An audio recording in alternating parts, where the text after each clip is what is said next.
서고 1학년 학생 여러분 반갑습니다. 이번 시간에는 김광규 시인의 상행이라는 시를 같이 배워보도록 하겠습니다. 이 시는 1970년대를 배경으로 하고 있고요. 그러다 보니까 70년대 시대적 상황에 대한 지식이 바탕이 되어야지 작품이 좀 더 쉽게 이해되기 때문에 70년대 시대적 상황에 대해서 먼저 알아보고 작품을 같이 배워보도록 합시다. 70년대 시대적 상황에 대한 설명이 나와 있는 글이고요. 같이 읽어 나갈 텐데 전체를 다 보기에는 시간이 부족하니 선생님과 함께 몇몇 부분들 위주로 훑어보도록 하겠습니다. 우선 70년대는 61년부터 집권해온 박정희 정부가 계속 정권을 잡았고요. 72년에 유신 헌법을 통해서 본격적인 박정희 정권 유신의 시대의 문을 열었습니다. 또한 70년대에는 올림픽을 비롯해서 한국 스포츠가 성장하는 시기고요. 그리고 86년에 아시안 게임이 개최되고 이게 88년 올림픽까지 이어지는 등 한국 스포츠는 70년대부터 본격적으로 성장한 시기입니다. 또한 흔히 베이비 부머라고 불리는 40년대생과 50년대생들이 성인으로 성장하면서 사회의 주도적인 역할을 하게 됩니다. 또한 그리고 70년대는 한강의 기적이라고 불리는 우리나라 경제 성장의 가장 중요한 시기이기도 합니다. 특히 GDP가 연간 7, 8% 이상씩 상승하고 가장 높을 때는 12%까지 성장하는 등 초고도 성장을 달성하게 됩니다. 하지만 빛이 있으면 어둠이 있는 법이라고 경제 규모는 급성장하지만 군부 독재의 한계로 인해서 저임금 정책과 노동인권 탄압이 지속적으로 이루어져 왔습니다. 그러다 보니 70년에 전태인 열사의 분신 사건이 발생하기도 하였습니다. 그래서 이 시기부터 시작된 노동 인권에 대한 우리의 인식과 가치가 현재까지 이어져서 열정페이라고 대변되는 여러 노동 인권 문제를 발생시키는 계기 원인이라고도 해석할 수 있을 겁니다.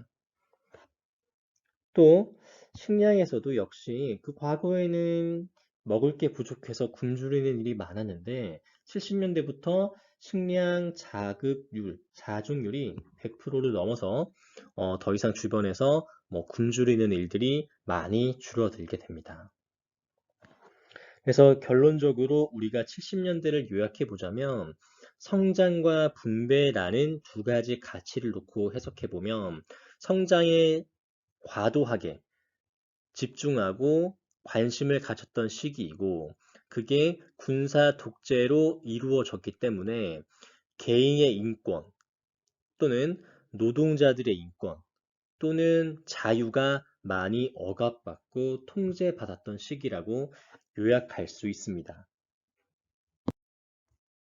그러면 이 작품과 관련지어서 우리가 70년대 상황을 해석해 본다면 이 작품은 시적 화자가 기차를 타고 여행하는 청자에게 말하는 투로 이루어져 있습니다. 관건이 되는 건 기차에 타고 있는 청자는 창 안의 풍경도 보지만 창 밖의 풍경도 보면서 기차 여행을 하고 있습니다. 작품의 제목은 상행이고요. 상행이라고 하는 건 어느 방향을 뜻하나요? 그렇죠. 아래서 위로 가는 걸 상행이라고 하죠. 그럼 상행 열차라고 하는 건 그렇죠. 서울 방향 열차를 의미합니다. 그럼 이 작품의 제목인 상행은 무엇을 의미하고 나타낼까요? 네, 우선 첫 번째 방향성의 의미를 갖습니다. 지방에서 서울로 간다라는 것은 어떤 걸 의미하냐면 네, 시골에서 도시로 기차 바깥 풍경이 변화하는 것으로 해석할 수 있겠죠. 그럼 여러분이 만약에 기차에서 기차여행을 하고 있다라고 가정한다면 기차, 차창 밖으로 보이는 풍경이 네, 논과 들이었다가 점점 네, 도시로 변하는 걸 발견하겠죠. 그런 방향성의 의미를 갖고요. 두 번째는 이 작품은 상행 열차라는 것이 공간성의 의미를 갖습니다. 이때 공간성이라고 하는 건 네, 기차 안과 밖을 의미합니다. 그러니 기차에 타 있다면 기차 안의 풍경도 볼 수 있지만 반대로 기차 밖의 풍경을 동시에 볼 수 있는 공간이죠. 따라서 이러한 작품의 상황을 이해한다면 시를 좀 더 쉽게 해석할 수 있을 겁니다. 또한 제가 말씀드렸듯이 70년대라는 시대적 배경이 고도 경제 성장, 근대화, 산업화를 이루었지만 그로 인해 우리가 잃게 되는 또는 여러 문제가 발생하기도 했다라고 이야기했었죠.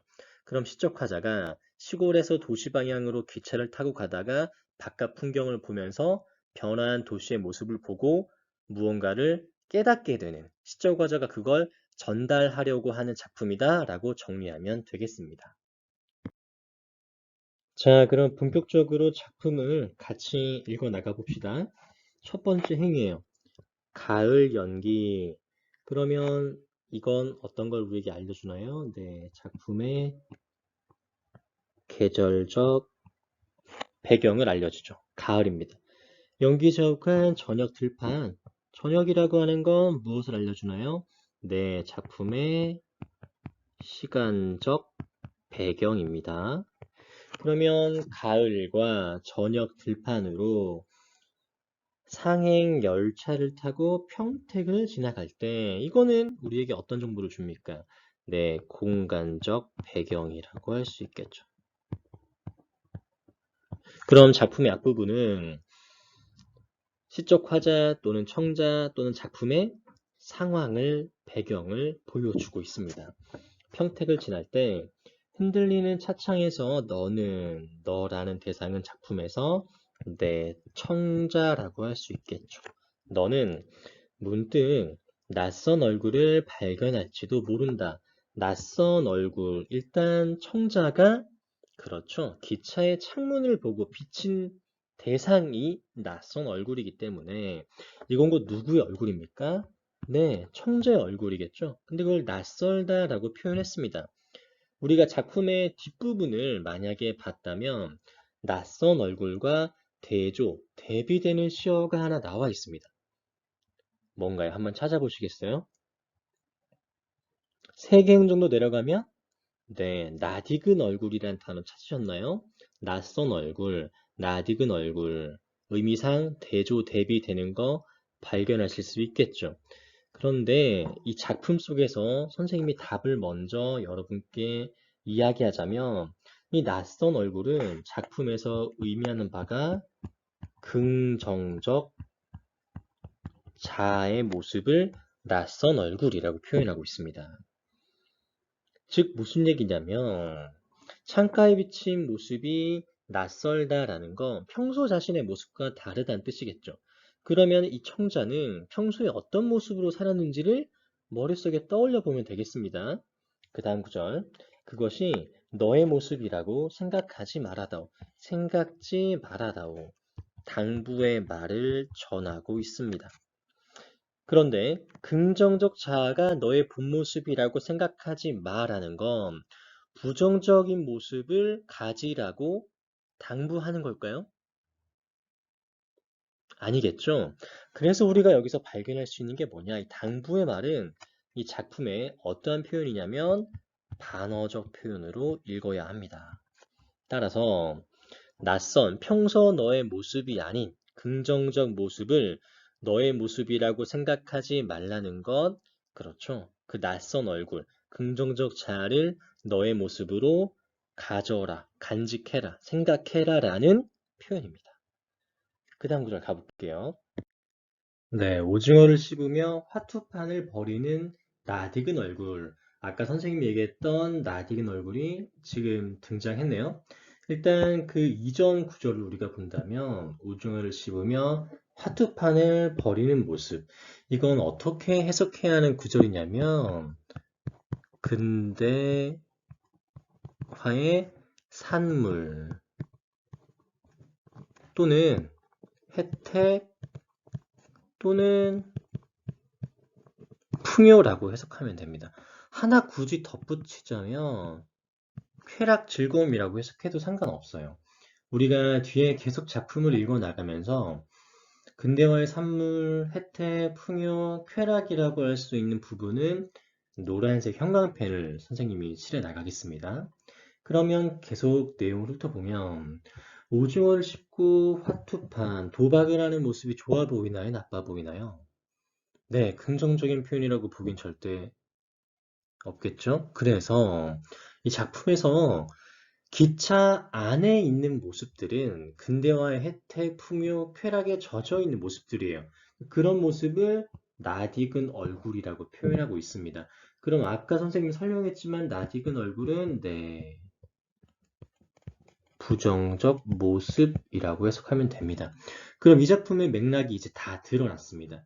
시적 화자가 청자에게 말을 하는데 어떤 말을 하냐면 기차 안의 상황은 그렇죠. 현실의 풍요로움과 쾌락에 젖어 있는 모습이라서 청자에게 낯익은 얼굴이고 장면인데 기차 밖을 바라보는 청자의 모습은 낯선 얼굴이에요. 왜냐하면 기차 밖을 보면서 현실의 문제를 목도하고 발견하고 현실에 대해서 비판적으로 생각할 수 있는 장면이기 때문에 그러한 긍정적인 모습은 너하고는 어울리지 않아 라고 반어적으로 표현하는 작품에 되겠습니다.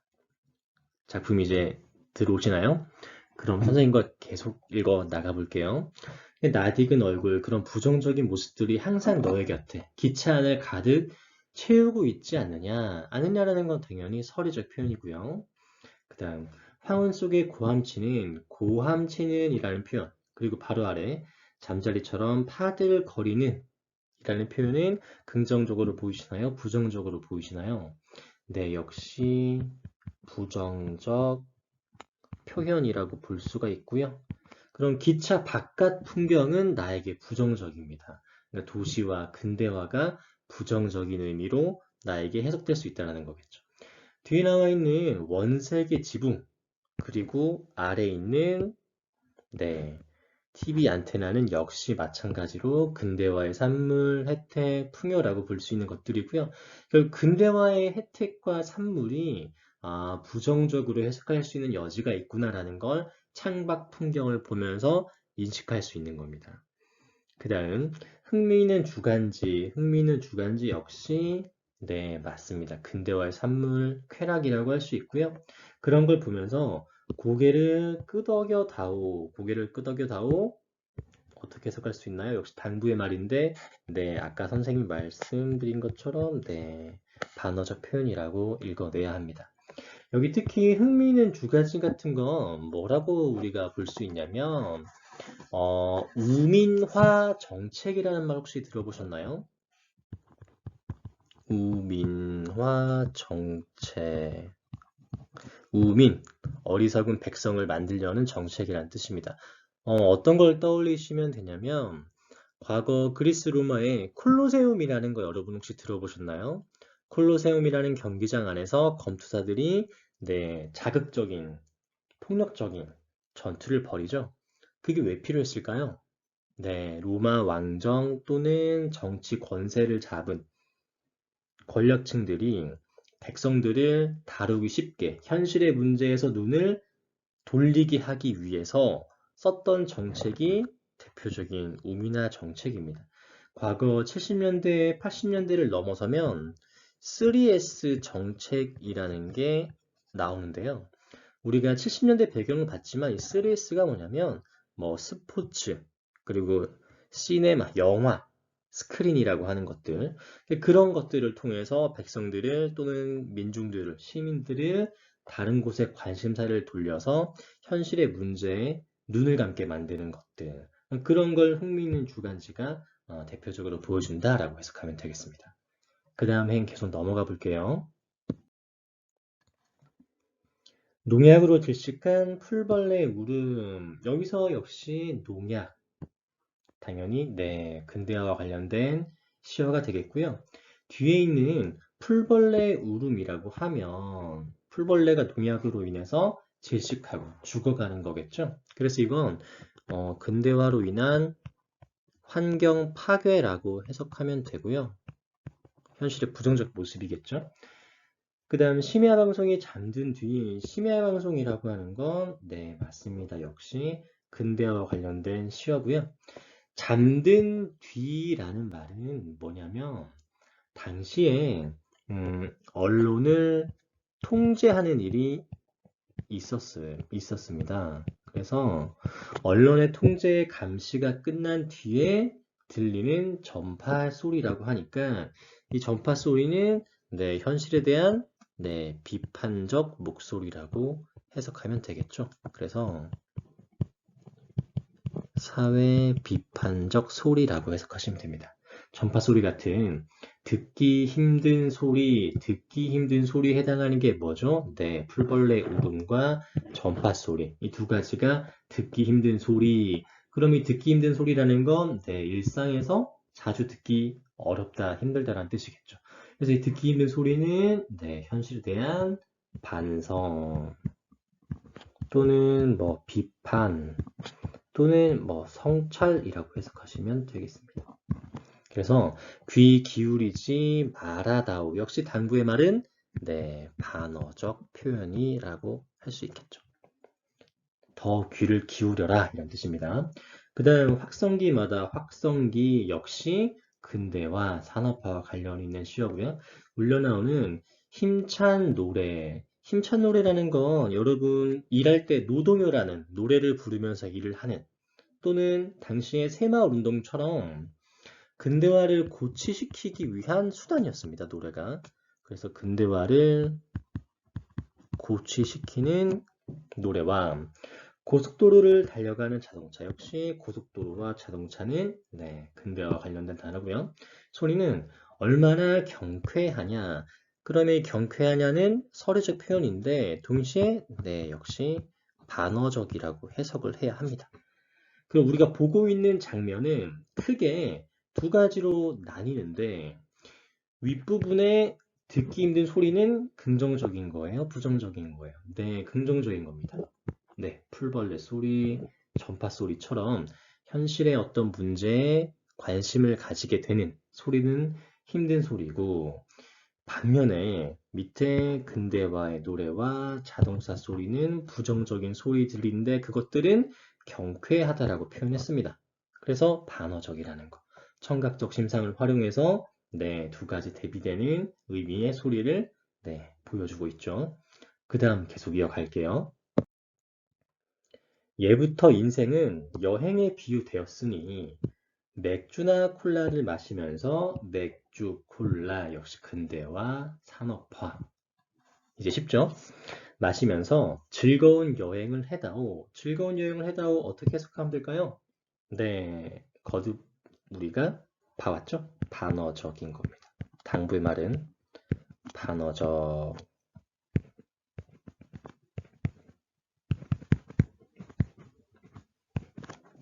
그리고 되도록 생각을 하지 말아다오. 생각을 하지 말아다오 역시 네, 반어적이라고 해석할 수 있겠죠?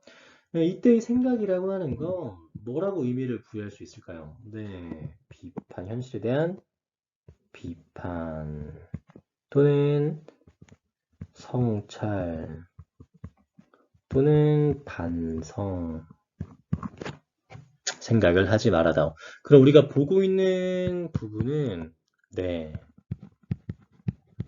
사고를 억제하는 걸 보여주고요. 그 다음 구절. 놀랄 때는 다만 라고 말해다오. 더 이상 다른 말 표현은 하지 말라는 거죠. 라고 말해다오. 그 다음 보다 긴 말을 하고 싶으면 침묵해다오. 그럼 우리가 보고 있는 밑에 두 개의 구절은 네,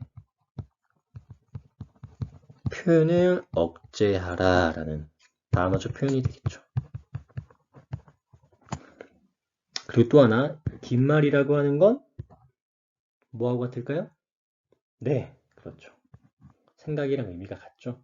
비판, 성찰, 반성의 말을 하고 싶다면 침묵해다오라는 단어적 표현이었습니다. 그 다음 구절.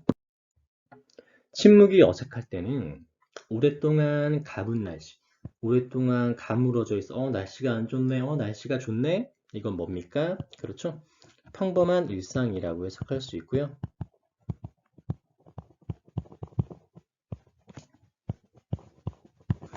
평범한 일상에 대해서. 그 다음, 아르헨티나의 축구 경기에 대해서 축구라는 거, 스포츠라는 거, 아까 선생님이 얘기했지만 우미나의 정책 중에 하나예요. 그런데 열광하게 만들어서 현실의 문제에 눈을 멀게 하는. 그래서 역시 축구 경기는 현실에서 우리가 느끼는 즐거움, 쾌락의 수단이라고 해석하면 되고요. 그 다음 성장하는 GNP와 증권 시세. 이거는 당연히 경제적 풍요 또는 성장이라고 해석하시면 될 것 같아요. 에 대해서만 이야기해다오. 그럼 이 이야기해다오 당부의 말은 반어적이라고 우리가 반복해서 배워왔습니다. 그럼 우리가 보고 있는 장면은 어떻게 해석할 수가 있냐면 평범한 일상과 평범한 일상의 쾌락과 경제적 풍요와 성장에 대해서만 이야기하자고 하는 건 현실에 안주하는 모습이라고 해석할 수 있겠죠. 현실에 대한 비판, 성찰이 전혀 없는 삶. 그런 삶을 우리가 소시민적 삶이라고 하고요. 그런 걸 속물이라고 하죠. 되셨나요? 이게 마지막 구절. 너를 위하여, 나를 위하여. 이때 너는 작품의 청자였고요. 나는 화자. 그럼 결국 이런 모습들을 너와 나를 위하여라고 하니까 맨 마지막에 가서는 청자가 곧 화자라고 해석이 가능하겠죠. 그러면 이 작품의 궁극적인 의도는 현실에 안주해서 현실에 관한 비판과 성찰을 하지 못하는 청자를 비난하고 비판하고 일깨우는 것 같지만 결국은 나 자신에게 하는 소리라는 걸 읽어낼 수 있겠죠. 되셨나요? 네, 수고하셨습니다.